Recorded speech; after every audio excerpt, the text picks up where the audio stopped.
Spain. Gusto ko kasi as much as possible, iba yung environment or yung culture compare sa Philippines. The primary reason why I moved here was I had to leave my job, my dream job actually. Sa Philippines, grabe tayo mag-work. Do you think mas European ka na? Would you recommend na yung mga tao mag-relocate dito or outside the Philippines? Paano ko mo masasabi na hindi mo gusto mag-live abroad if you haven't done it? Pull up a chair. Vermouth Sport. Let's talk.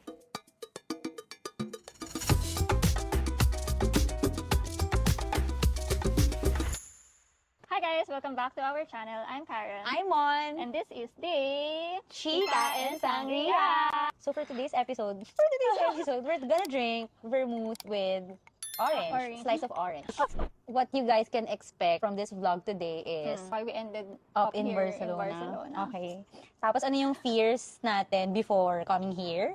Valid ba yun? Oo naman. And how our lives changed nung nandito na tayo. Nandito na. So as you guys know, kakamove ko lang dito. It's not even a year. Parang 8 months pa lang since my husband and I moved to Barcelona. Tapos si Mo nandito na since 2019. Ilang years na yun? Almost 6.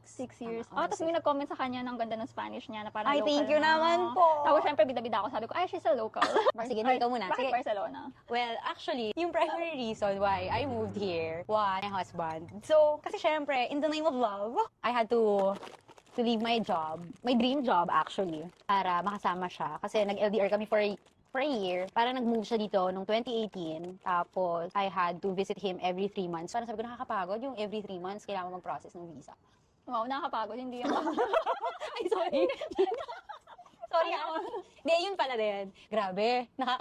Nakaka-stress yung gastos. Visit ka. Nag-masters ako sa isang university dito. Tapos, yun na. Yun na yun. I stayed. Since 2019. Pero may time ba na parang naisip mo, saglit ka lang?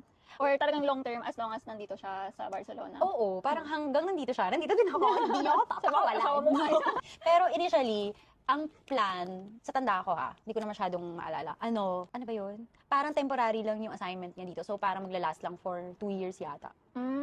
Tapos parang na-extend, tapos nag-pandemic na. Tapos, yun. Alam na natin yun. O sige, ikaw naman. Next time na yun. Aga pa eh. Second episode pa lang eh. So yun sa akin naman, ayaw talaga ng Spain. Right? Hindi, parang sabi ko noon, kasi di ba nasa Sweden ako, tapos parang gusto ko kasi as much as possible, iba yung environment or yung culture compare sa Philippines, and if sa Spain, sobrang lapit niya lang. Tapos last year kasi, meron akong company na may interview process, syempre. Umabot simula sa initial hanggang sa final interview, and then 2 months na process yun. Tapos andun yung mindset na kapag nakuha ko yung job na to, lilipat ng Barcelona. So, syempre, nag-check na kami ng mga videos. Parang, kamusta ba yung pagtira sa Barcelona? And then, nandun na sa isip ko yung, shit, parang sarap sa feeling ng may beach. Tapos, gala-gala ka lang. And then, ayaw na rin namin yung weather sa Sweden. So, parang naisip namin, ito yung best opportunity. So, na-hype na siya. And then, after ng final interview, oh my God, hindi ako inoperan. Ay, talaga? Okay. 2 months na process yun. So, Oh my gosh. at that time din, wala rin kasi akong work. Tapos, kami ni Miguel, medyo nagdadalawang isip na rin kami na, gusto ba namin mag-settle dito sa Sweden or not? Kasi originally, Portugal yung gusto namin lipatan. Bakit Portugal? Kasi yung food, tapos cheaper siya than Okay. Spain. And at that time kasi, nag-work ako remotely. So, Pwede ko naman talaga pwede ako mag-move. lumipat, kahit saan. So, nag-aral si Miguel ng Portuguese. But anyway, Obrigado. Anyway, di ba, na-cancel, ay hindi nga ako na-offeran. Tapos parang naisip ko namin, andun na nakahanap na kami ng mga information, tapos, So parang why not go for it? oo, Ganon. tapos sakto, nagbago yung immigration rules sa Sweden. So, hindi nabigyan ng permanent residency si Miguel. Tapos ikaw kasi ano ka na, So, citizen ka citizen na na. ako. And nandun na rin yung rumor na pati yung citizenship application, babaguhin nila. Oh my So, we're gosh. like, if we're gonna wait 2 more years, why not Ano do na? it in Spain? Was there ever a time na tinanong mo si Andre, by the way, is our common friend. Well, si Andre at saka si Cam. Yun, kung paano yung living conditions dito sa Spain. Nung una, nag-research kami. Kasi April yung start ng process hanggang end of May yun eh. Tapos, nung June or July ata, yung napag-decide na namin na, sige na nga, tuloy na natin kahit anong mangyari. So, nag-reach out na ako kay Andre. Parang, nagbabala kami lumipat ng Barcelona, kamusta ba dyan, mga ganyan. Kasi sabi mo, hindi mo bet before dito kasi malapit yung vibe sa Philippines, which is partially true naman din. Ano yung nalaman mong information that changed your mind? Surprisingly, sabi niya lang, okay daw yung Filipino community dito. And apparently, yung pala yung hinahanap namin. Gusto niyo ng Filipino community? Oo. Okay. Gusto ko yung Filipino community na open lang lahat, open mind. Tapos, yung prices, Very significant yung difference, no? Oo, girl, ang layo talaga ng prices. Kasi pag sa Sweden, mas mura pa kapag nagta-travel kami outside Sweden. Oh my Kaya gosh. madalas din kami umaalis ng Sweden. And then, at least dito sa Barcelona, nagulat talaga kami. Parang naisip namin mas mahal pa ata sa Pinas kesa sa Barcelona. Actually, medyo mahal na nga sa Philippines. Nung pag umuwi, di ba? Oo. Parang, sorry, share ko lang. Mahilig naman ako sa share ko na. Yung last year, nag-travel ako. Sabi ko sa mga best friends ko, uy, budget ko to pag uwi ko ng, 2 years ago pala to. Parang budget ko to pag uwi ko ng Philippines. Tapos sabi nila, huy, hindi yan kasya sa Philippines. True enough. Girl, sabi ko, grabe ang gastos dito sa Pilipinas. Kasi well, yung feeling ko yung grocery dito hindi masyadong mura. Mas mura. Affordable. Oo. Tapos, kasi parang feeling ko sa atin, yung labas sa Philippines, medyo may pagka-fancy vibe. Yung mga restaurants, mahal yung mga restaurants. Even yung mga fast food na parang sobrang favorite natin, yung Jollibee, McDo, medyo mahal na siya compared nung time na parang mga high school. 2018, mga ganun. Oo. High school or college. Laki na ng difference. Laking difference nga. At saka kasi sa Philippines din, yung pagkain kasi sa labas, it's more on celebration. Oo. Kaya parang yung pupuntahan mo rin na restaurants, usually, something na Medyo pagkaraso upscale, mo talaga. oo. Oo. Unlike dito na parang, Normal na. nagugutom ako, gusto mo kumain. Oo. Kasi more on social.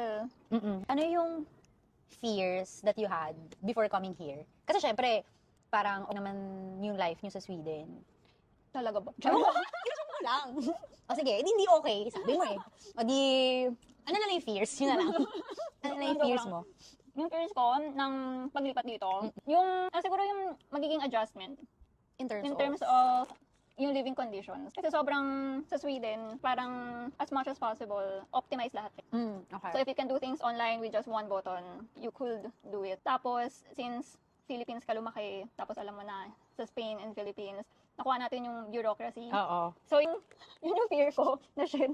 Babalik na naman Babalik na ako. naman ako sa gantong galawan. Tapos, kasi di ba lagi nilang sinasabi, yung Spain, mura yan. So marami kang malayo yung mararating ng pera mo. While it's true, actually hindi rin. Kasi mura siya, pero yung quality, sobrang baba. Na you still have to spend more. Kasi kung gusto mong makuha, as simple as, girl, yung pag-aasikaso lang sa mga government documents. Mahal ng mga gestor. Tapos, parang inaalaw kasi siya dito na, sige, kung may kaya kang bayaran para Go makakuha for ng it. appointment. Oo, mas madali. Oo, tas ang mahal pa rin niya. So, hindi siya yung parang mura talaga. Siguro mura siya kung kaya mo yung stress. Oo. Tas wala Yes. kang hinahabol na time. Yun yung fear ko. At saka yung baka kakahanap ko ng Filipino community. Hindi ako magkaroon ng friends na ibang lahi din. Kasi di ba iba pa rin kapag in-expand mo yung Network. network. Okay. Alis na ba ako? Okay. Valid naman. Ako, I think, yung fears ko dati, mas related siya sa kung paano ako mag-a-adapt. Kasi parang hindi ko masyadong nakita na naging concern, hindi ko maalala na naging concern ko yung friends. Kasi nga pumapag-ibig nga tayo. So parang for okay, love. okay lang ako, basta nandun ako. Pero yung concern ko, kaya ko ba yung requirements? Kasi syempre, hindi ko naman din pwedeng i-assume na, okay, galing akong Philippines, kaya ko yan. Ganon. Kasi hindi mo rin naman alam yung standards nila dito, di ba? Tapos, ano pa ba? Ano ba bang fears ko? Tapos yun, syempre yung language. Kasi alam naman natin na kapag hindi natin sinasalita yung language nila, syempre mas mahirap din makahanap ng friends sa school. Kasi parang feeling ko sa akin, kasi parang may bubble dati. Alam mo yun, parang hindi ko naisip yung mga Filipinos, ganyan. Kasi parang mas naisip ko yung studies ko. Wow, fears! Studies mo talaga. Eh di congrats. Tapos, ayun, ano pa bang fears ko? Siguro yung yung aalis ka sa comfort zone. Kasi never ko naman din in-imagine na alis kami. Ng Pinas. Oo, wala naman kaming ganung plans. Ata. Tapos, ayun, tapos parang, alam mo yung parang bigla kang na FOMO. Parang, ay shucks, kapag umalis ako, yung mga lakad ng friends ko, hindi na ako kasali. Sa family gatherings, di na ako present. Mga ganon. Well, pagdating ko dito, may friends naman na yung husband ko. So parang more of kung paano ka nalang makikipag-socialize sa kanila. Medyo socially awkward nga ako. Oo, socially awkward ako. Feeling ko yun yung naturo rin sa akin ng Spain, yung pag-mature in terms of parang socializing with other people. Kasi, syempre, parang ibabato ka nun na, hindi mo kilala yung mga tao. Kailangan mo kasama. May ibang tao na. Oo, parang, "Uy, hello." Tapos parang, ayun, feeling ko more on ganun naman yung fears ko dati. Yun lang. Pero tingin mo, now that you're here in Barcelona, ano masasabi mo? Despite I dun say. sa fears mo na, is it easier nung nandito ka na, or was it harder than you thought? Feeling ko, both. Harder dun sa part na kapag ka may mga struggles ka in life.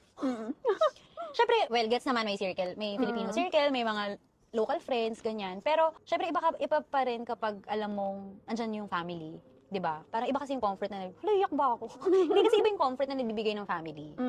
Doon siguro yung mahirap. Tapos kapag ka may mga bagay na kailangan kang i-sort out, tapos, hindi naman din ako sobrang fluent, like yung fluent na conversational na, as in patigas lang, maintindihan mo. So, doon ako nahihirapan, until now. Pero feeling ko, yung part ng mas madali, to answer your question, parang feeling ko, yung workload dito is way easier kesa sa Philippines. Sa Philippines, grabe tayo mag-work. Oo. Di ba? Parang, okay, 8 to, ano bang work schedule? 8 to 5? 8 to 6? 9 to 5. Basta 8 something, ganyan. Tapos, after nun, nag-work ka pa. Abot kang 7, abot kang 8, tas minsan meron pang mga implementation, so kailangan mong magstay ng madaling araw, mga ganon. Dito, ikaw na yung manghihingi ng work. Well, ako ha, na parang, wala na ba akong gagawin? Ganon, na parang minsan iisip mo, bakit ganon? Feeling ko magaling lang talaga sila sa work-life balance, which I appreciate. Kaya feeling ko ngayon, mahihirapan ako, if ever, kung babalik akong Philippines, mahihirapan ako na mag-adjust ulit pabalik sa kung paano tayo nag-work doon. Kasi parang iisipin mo, bakit nagagawa naman namin yun na 8 to 5 or whatever, 9 to 6, ganyan, na hindi namin kailangan mag-OT, just to prove ourselves na parang, or to prove everyone na parang, okay, deserve ko tong position na to or whatever. Ganon. Oo nga. Nung lumipat pa ako ng Sweden, di ba work-life balance, talaga sila. So parang natutunan ko sa Sweden yung... European. Yung mag-a-adjust yung work mo sa life mo. Nung lumipat ako dito sa Spain, nagulat ako. Kasi parang Pinas yung vibes talaga. Talaga? Ako naman, hindi ko naman na-feel yun. Or siguro kasi, ikaw, may comparison ka na sa Sweden. Ako naman wala. So nahirapan ako, tapos sabi ko kay Miguel, iba pala yung sobrang parehas pala talaga yung Spain tsaka sa Philippines. Na at the same time, at least dito, mas mabagal, hindi na mabagal, mas slow yung... mas sige, mellow. Spell. Double L ba yun? Mas mellow yung work culture. So, ayun. Kaya, ang laki din ng adjustment. Oo naman. Pero, may positive ba? Saan? Sa Yun, work? oo. Parang, sa Yung pag-move mo? pag-move dito, oo naman. Tapos, kasi diba yung nakwento ko kanina, na isa sa mga fear ko is yung maraming ang bureaucracy dito and all. Tapos nasanay kasi ako na ako nagsosolve lahat. Oh, wow! Hyper independent pala si girl. Talaga? Okay. Hindi, pero yung isang natutunan ko dito is, kahit na ganun pala siya, madali lang pala mag-ask ng help. So ikaw naman, hindi ka mahingi ng... Oo.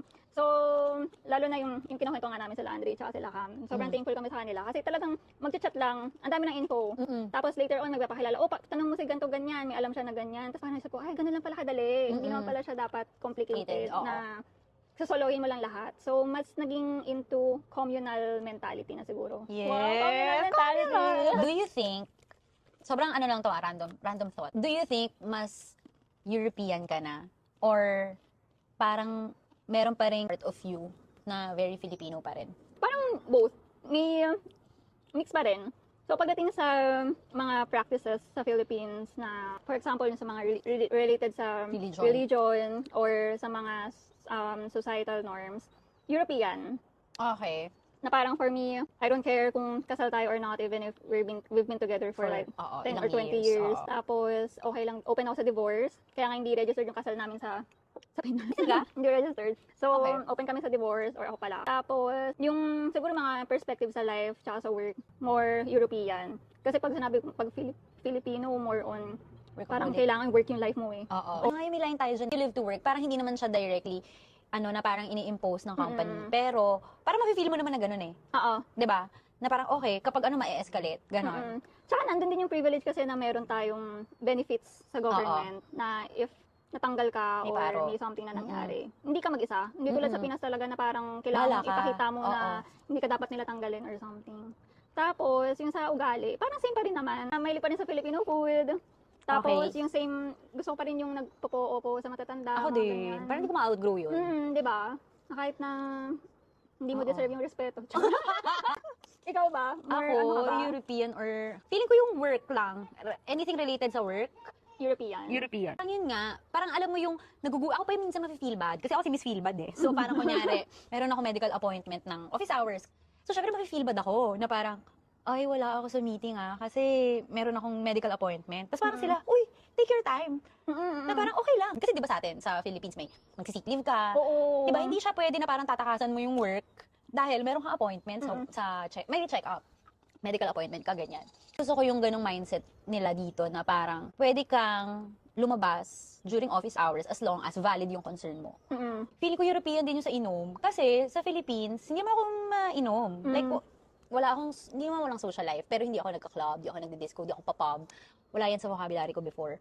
Tapos dito, since parang very normal na after work, mag-beer kayo, ganyan. Hindi rin ako beer drinker before. Dito ko nakuha yung ganyan, na parang, okay, lalabas after work, iinom with friends, makikipagkwentuhan. Na parang feeling ko, at first, surprising siya na parang, uy, or baka, pag umuwi ako doon, baka feeling nila alcoholic ako or something. Pero wala lang yun, kasi normal yun dito. Ganun yung way nila to socialize with friends, di ba? Yun. Pero the rest, feeling ko Filipino pa rin. Like yun po. Opo. Tapos, ano pa ba? Yung culture, pinapalo pa rin natin. Oo. Yun. Mga pagkain. Oo, food rin. Tsaka actually, yung day-to-day ko, wala naman masyado nagbago sa diet. Parang Filipino food pa rin. Tapos, yun. Actually yun. Siguro mas ano na lang, mas naging open na lang ako sa pag-try ng iba't ibang cuisine. Oo. Kasi parang dati, hindi ko alam kung same experience sa'yo. Yung, ang masyadong common sa atin, Italian, pasta, pizza, ganyan. Or yung very American, mga puro burger, Greek. Pero ngayon parang, ang dami palang pwedeng itry.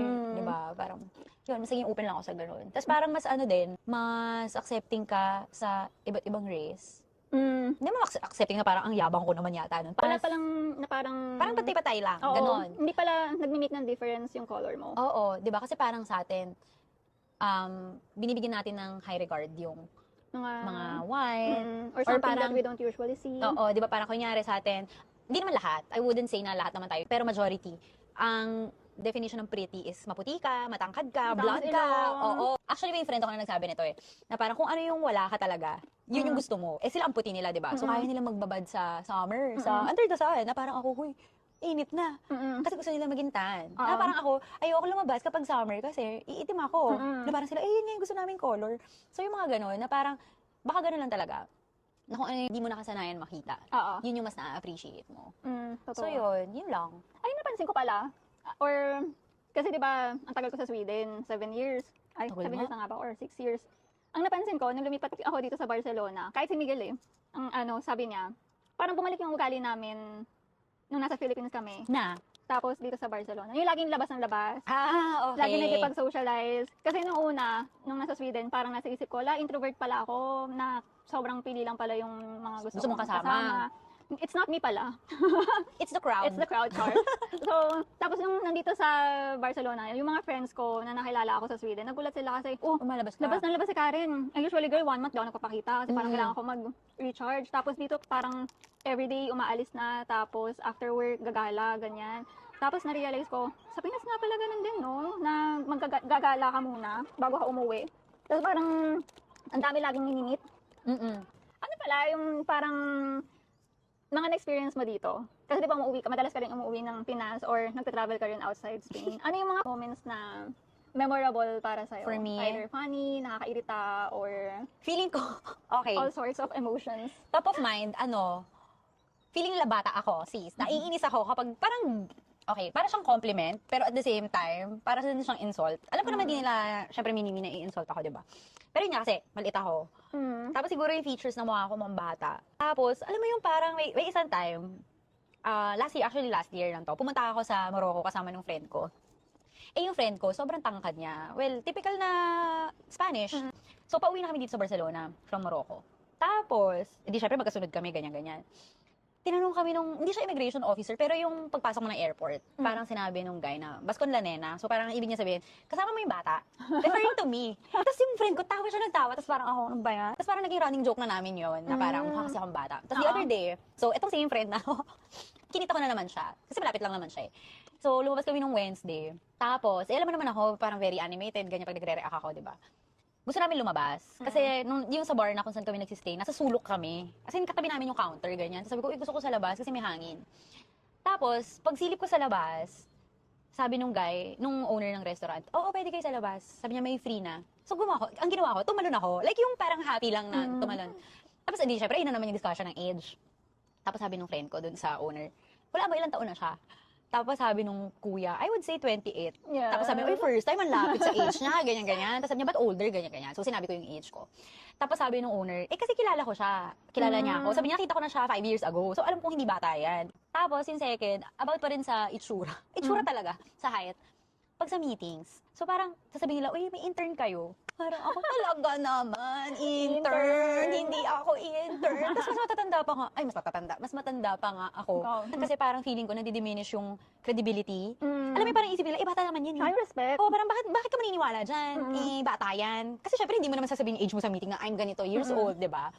So yun, parang feeling ko, ang hirap mag-build ng trust. Lalo na, client-facing ako. Ayaw nga. So parang, bakit kami maniniwala sa mga sinasuggest mo? Bata ka pa. Di ba? Parang hindi ka seryosohin. Oo. So, yun yung parang feeling ko downside na mukha kang bata. Siguro yun yung isa kong concern na, okay, hindi siya super negative, pero minsan negative siya. Kapag ka mga serious na mga topics, like yun, so work. Akala nila Spanish ako. Kasi sa name. So, parang lagi nila, kausapin na nila ako. Nung una, as in, pagpasok ko nung nagmamasters na ako dito, pagpasok ko ng uni, parang sabi, nag-Spanish siya, tapos parang itsura ko. Tapos sabi nila, di ba Spanish ka? Ganyan-ganyan. Ano, Latin American ka ba? Ganyan-ganyan. Kasi Monica. So parang, okay, very Latin. Super Latin. Tapos sabi ko, hindi po. Ganyan-ganyan. Walang po talaga. Tapos, yun, parang, ina-explain ko palagi na parang, hindi, galing akong Philippines, ganyan-ganyan. Tapos sabi nila, kasi yung name mo very Spanish. Kasi buong pangalan mo, Spanish, ganyan. Anyway, yun lang. Oo, kasi yung pangalan mo nga rin eh. Di ba, Monica? May na-experience din ako na ganyan eh. Na, kahit sa Sweden pa lang. Nagugulat ako bakit may mga tao sa office na nagme-message sa akin in Spanish. Talaga? Oo, girl. Talagang ina-Espanyol nila ako. Tapos sabihin ko, sorry, I don't speak Spanish. Tapos, ang daming, nag-aakala na sa Spain ako kasi nga yung last name ko, di ba? Okay. Tapos, yung, naging opportunity Dinuduko rin siya. Naging opportunity rin siya for me. Kasi at least, kapag ka nasa Spain ako, parang hindi ako mabablock kagad na, pag mag-apply ako ng position, or kahit ano na makikita yung pangalan ko, parang isipin nila Makakonsider nila, ay, I don't know. Oo. Kasi same din ang experience sa height. Na-experience mo rin? Oo naman, girl. Hindi naman malayo. Ang layo na tanggap natin. So, sige, ano na lang feeling mo? Since same time na experience, anong take mo doon? Ako kasi mixed. Like, hindi ko siya seryosohin, pero minsan Parang, naging na sa akin eh. Yung mentality na, minsan yung mga coworkers ko, medyo tinatry nilang iwasan yung hindi ako makausap. Kasi sorry. parang, may demeanor na kagad ako sa office na mahirap kasi akong i-approach. Lalo na mas maano kasi ako sa chat. So, usually, pag nagsasend ako ng mga messages ganyan, yun nga, medyo seryoso. Tapos, lagi ako naka-receive ng comment na, uy, parang ang taray mo naman mag-chat. Ganyan. Talaga? Kasi, parang nasa isip ko nga, hindi naman ako seryosohin nito pag parang magpapakit-cute ka lang na playful, ganyan, oo. friendly. So, yun yung naging personality ko sa work. Okay. Kaya ngayon, pag nag-chat ako, tinatry ko magkaroon ng emoji. Kasi may mga nagko-comment kahit ko. friends. Sino yan? Sino Monica yung pangalan? Sino po yan? Tapos parang nagugulat sila, laging comment nila sa akin kapag nakikita nila ako, parang, I never imagined you're gonna be that small. Ay, talaga? Hindi rin ako sobrang friendly sa work. Hindi man sinasadya ko na hindi maging friendly, Wala. Hindi lang ako kung paano ako sa friends. Like yung madaldal, makulit. Pero tumatawa ako. Kasi syempre, majority, siguro 90% ng mga ka-work ko, Spanish. So, syempre, humor nila pare-parehas. Parang minsan nahihiya pa sila sa akin na parang, sorry, ang dami naming Actually, yun yung gusto ko sa mga Spanish. Very friendly sila. Sa experience ko, So, parang, parang hindi mo mafe-feel na, oy, hindi ka belong dito. Like, kunyari, 10 kayo nagmi-meeting, ako lang yung foreigner. Parang lagi ka nilang i-include or involve dun sa conversation. Na parang, oy, kaya namin to sinabi, kasi may line kami sa Spain. Ganun, very inclusive sila. Ang hilig nila sa small talk lagi, bago ang meeting, ang dami small talk. Na parang ako, pag na tayo mag-small, minsan, parang natutunan ko na itong gawin. Well, dito ko na lang siya natutunan. Di ba pagka sa Teams, makikita mo kung ilan na yung nag-join. Pag nakita ko mga isa, dalawa, sabi ko, ay, mag-small talk, ayoko ng small talk. Ayoko kasi ng small talk, hindi ako mag-join. Until makita ko mga 5, ayan, pwede na mag-start yung meeting agad. Kasi parang, okay lang naman na parang, syempre, binibreak nyo yung ice, lalo na kung first time. Pero parang ako, ano sasabihin ko dito? Parang, ayoko ng small talk. Gano'n, na-awkward ako. Oo nga, kasi sa Sweden, sobrang, opposite. As much as possible, huwag kang mag-start ng small talk. Na tipong, may joke nga kami na, bago kami lumabas ng bahay, sisilipin namin kung may tao wala sa common area. Interaction? Oo. Ay, talaga? So, yung lagi naming usap is yung weather. How's the Alam mo naman weather? yung weather sa Sweden, di ba parang paiba-iba. So, yun yung laging topic na, the weather today is really nice, ganyan. Tapos, nung dito sa Spain, oh my God, girl, grabe yung small talk nila. Parang feeling ko kailangan mo lang hanapin yung balance na paano ka magiging professional pero at the same time, medyo friendly ka pa rin. Would you recommend na yung mga tao mag-relocate dito or outside the Philippines? Feeling ko kung hindi ka ready na mag-adjust in terms of kung paano mo nakikita yung in perspective, ganyan. Definitely, kailangan mo magstay sa Philippines. Kasi parang dito, ang major adjustment is parang, yun, mas open ka sa lahat ng bagay. Hindi lang language, hindi lang making friends. Basta, I mean, encompassing na yun sa lahat ng aspects ng life. Tapos, kung feeling mo rin, hindi mo kayang mag-survive if malayo ka sa comfort zone or wala ka sa comfort zone, hindi rin ko i-advise mag-move. Yun. Pero kung kaya mo naman, tsaka parang feeling ko kung medyo mataas ang ating emotional intelligence at adversity quotient, feeling ko kung plano nila ha, mag-move. Oo, yun. Pero other than that, okay lang naman magstay sa Nas Philippines. Pinas? Ako more on, I would say, if kaya mong ma-experience na tumira abroad. Kaya or gusto? Both. Kaya. Kaya. At least try for a year or two. Kasi iba kasi yung magse-say no ka sa something na you Di mo pa haven't natatry. experienced yet. So how would you know na mas okay na mag-stay na lang sa Philippines? Though I understand na yung iba, syempre hindi kayang malayo sa family. Oo. Hindi naman lahat gusto yung nasa labas lang ng country. And syempre kung ang problem din is yung finances, definitely outside the Philippines. And kung priority mo rin is yung mag-travel ka, then ang mahal mag-travel from Philippines. Actually. Kasi 3 hours yung pinakamababa na flight, diba? Samantalang dito sa kapag ka 1 hour, living nasa in Italy Europe na. ka. Oo, yung mga ganun. Tapos, ano pa ba? Kung gusto lang din maka-experience ng ibang culture, like yung sinabi ni Mon, definitely try tumira abroad. Gusto ko yung point mo, at saka gusto ko i-reinforce yung paano ko mo masasabi na hindi mo gusto mag-live abroad if you haven't done it. Kasi di ba parang kahit naman sa atin before, ako pala personally, hindi ko naman in-imagine eh. Pero nung nandito na ako, di ba parang, uy, ang saya naman pala ng experience. Ganun. So, tsaka yun din, wala akong what if. Oo.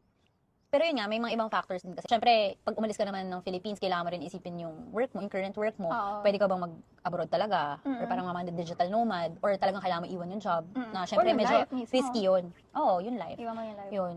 So yun. Ang ganda naman ng conversation natin today. Nasa rooftop kami, and then gusto lang sana magmuni-muni sana sa Sa sa pool. pool. Tapos parang naisip na, uy, ganda naman. Oo nga. Kawan na po Chill. kwentuhan, why not? Tsaka hindi ko yun yung maganda dito. Like, punta ka lang sa isang rooftop, ganyan. Tapos parang chill lang, magdadala ka lang ng chips, soft drinks, magkwentuhan na kayo. Oo. Diba? Parang hindi mo kailangan mag-spend ng malaki. Yes. To have fun and to talk about, about life. life. Sabay tayo doon. Pero dahil magkagabi na, or dumidilim nga. na, we have to wrap this up. So, Okay. for today's episode, I hope nag-enjoy kayo and you got to learn about living in Barcelona or living outside the abroad. Philippines. Yeah. Living abroad. And for next week, stay tuned kasi pag-uusapan namin ang friendship na nasira. Char. Oh, grabe. Never. Nagulat ako. Okay. Or yung mga friendships Nakita rin natin. like what is it like having friends na Malayo. you're far from each other, and then how you can keep it. Tapos alam nyo ba? Ano? Pero next week na lang. Oo nga, next week na. Alam next ko week na yan. Alam Kasi ko na. magano na. Gabi madilim na. So see you. Stay tuned and Don't forget to like, share, and subscribe sa Chika and Sangria!